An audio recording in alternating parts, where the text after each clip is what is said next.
Hey, aloha guys, real quick video. I have some friends that are shooting a hinge release, and some of them had asked me how do I run a hinge release, how do I shoot it. So I'm gonna go over kind of real quick here, not very long. I can do a better detailed one here, but I also kind of want to use this video real quick to just kind of test out this new camera. I have two newer cameras. I traded in sold my old ones and bought the upgraded versions, so I'm just kind of testing them out here, see how they look on YouTube, but hopefully they look cool.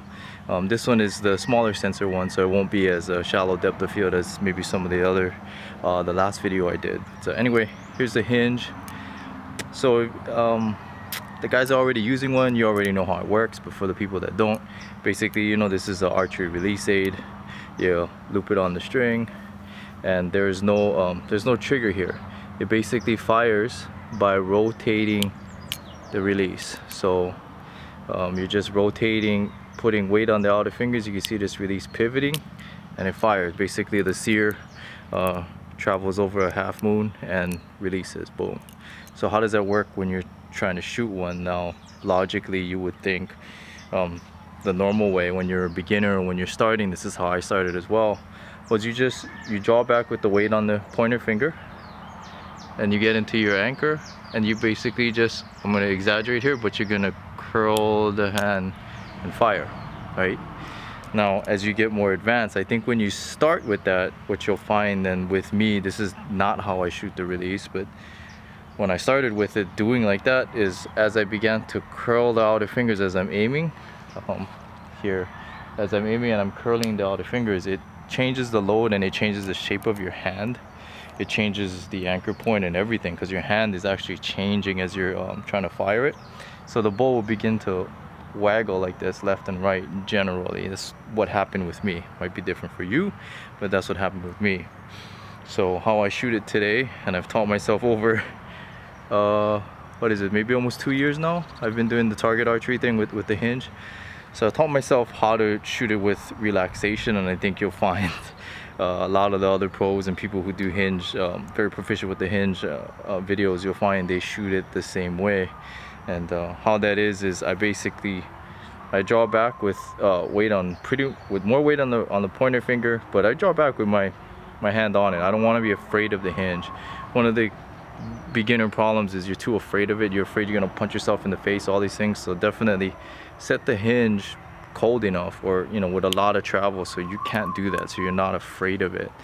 If you're too timid on it, you'll begin to want to time it, you'll have trouble anchoring. It's kind of counter intuitive to what I'm saying and how to start, because people would want to start all timid, all afraid, but I'm saying don't do it that way. Start from a slow setting and work your way down. But getting back to the way I shoot it, shooting with relaxation, I draw back, I let my hand off the peg, I kind of balance the weight between my fingers, and then when I come to anchor, oh, you heard it click there a little early, but when I come to anchor, it'll click, and then basically the weight between all my fingers is pretty balanced. Like I feel a little, maybe 60-40, 60% on my pointer, 40% on the other two fingers. And then all I'm gonna do is I'm gonna put the pin on the target, and then as I pull backwards, I kind of let the hand go, letting go. So exaggerating that motion, it's kind of like a that motion, like a if I squeeze it all the way in, and then as I'm pulling, I'm kind of letting it relax.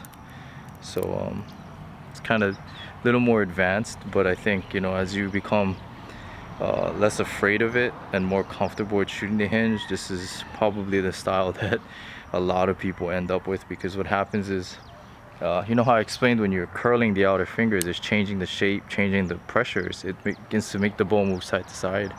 When you're relaxing, it's not so much changing the shape, it's just letting the release yield in your hand instead of you cranking it over, so to speak.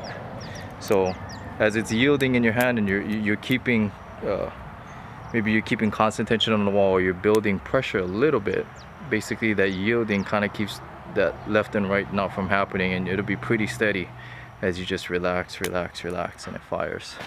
So that's pretty much how I shoot it. Try to run a quick one through here with the bow real fast, so I'll just keep it here and you can see my shot process with it. All right. Maybe I'll shoot two of them. I'll shoot one talking through it, what I'm doing, and then the second one, like for real time. So here's the first one. Weight on the pointer, thumb peg. No, not so much weight. A little bit of weight here, but I just rested on there.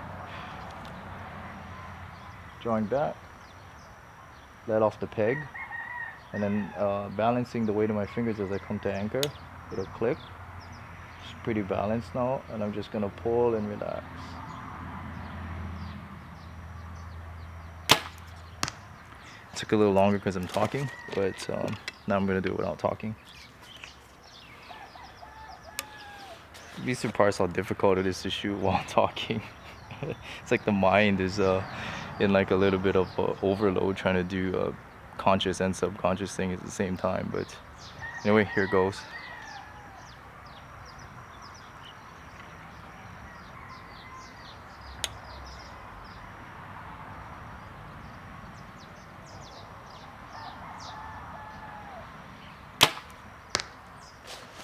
That's it. Alright gang, so that's a quick one with the hinge release. Just a quick one, not a detailed one. I can do more detailed one later, just testing out equipment here. So hopefully that helps out for, you know, my friends that have been asking about that one. You have how I shoot it with a kind of a more relaxation technique. But other than that, catch you guys in the next one. Aloha guys.